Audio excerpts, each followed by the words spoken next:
নিয়মে আপনি আপনার যেকোনো প্রয়োজনে সোনালী ব্যাংক থেকে পার্সোনাল লোন নিতে পারবেন ৫০,০০০ থেকে সর্বোচ্চ ২০ লক্ষ টাকা পর্যন্ত এবং সবচেয়ে সহজ কিস্তিতে ও সহজ পদ্ধতিতে। বর্তমানে বাংলাদেশ ব্যাংক কর্তৃক সুদ নীতি পরিবর্তনের কারণে বাংলাদেশের সমস্ত ব্যাংকেই সুদের হার কিছুটা বৃদ্ধিকরণ করা হয়েছে। তবে বাংলাদেশের অন্যান্য ব্যাংকের তুলনায় সোনালী ব্যাংকে লোন ইন্টারেস্ট রেট অনেকটা কম।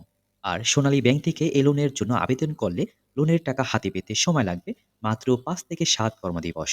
তবে সোনালী ব্যাংক থেকে পার্সোনাল লোন নিতে আপনাকে ২০২৫ সালের নতুন কিছু নিয়ম মানতে হবে। সেটা বাংলাদেশের অন্য সব ব্যাংক থেকে কিছুটা ডিফারেন্ট। বিস্তারিত সবকিছু জানবেন আজকের এই ভিডিওতে।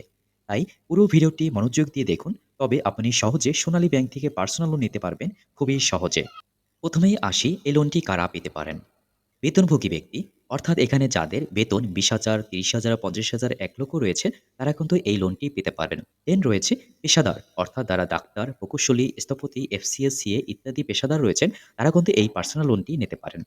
দেন রয়েছে বাড়িওয়ালা বা বাড়ির মালিক। দেন ব্যবসায়ী। এই পেশাদার ব্যক্তিরা কিন্তু সোনালী ব্যাংকের এই পার্সোনাল লোনটি পেতে পারেন। আলোচনা করব আমরা পার্সোনাল লোনের জন্য কিছু প্রাথমিক ডকুমেন্ট রয়েছে। এই প্রাথমিক ডকুমেন্টগুলো আপনার অবশ্যই জানতে হবে। অনেকেই অনেক রকম বিভিন্ন কোয়েশ্চেন করে থাকে যে, "আমি এই লোনের জন্য আবেদন করেছি কিন্তু লোনটি এখনো আমি পাইনি।"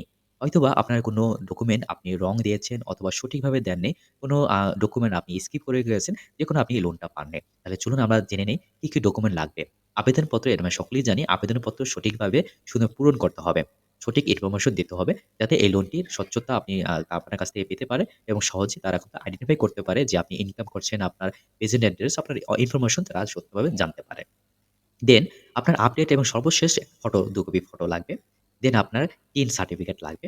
তারপর হচ্ছে আপনার নিট মূল্য বিবরণী আইটি 10B, এই বিষয়টা আপনার কিন্তু ইনফরমেশন দিতে হবে। আপনার কতটুকু সম্পত্তি রয়েছে, কতটুকু আপনার সম্পদ রয়েছে, সমস্ত প্রকার ইনফরমেশন এখানে আপনার দিতে হবে। দেন আপনার ব্যাংক স্টেটমেন্ট সেখানে আপনার থাকতে হবে। একটা গ্রান্টরের এনআইডি এর কপি। এখানে আপনাদের একটু বলে রাখি, অনেকে কিন্তু স্বচ্ছ বা একটা স্ট্রং গ্রান্টর এর অভাবে তারা কিন্তু লোন পায় না।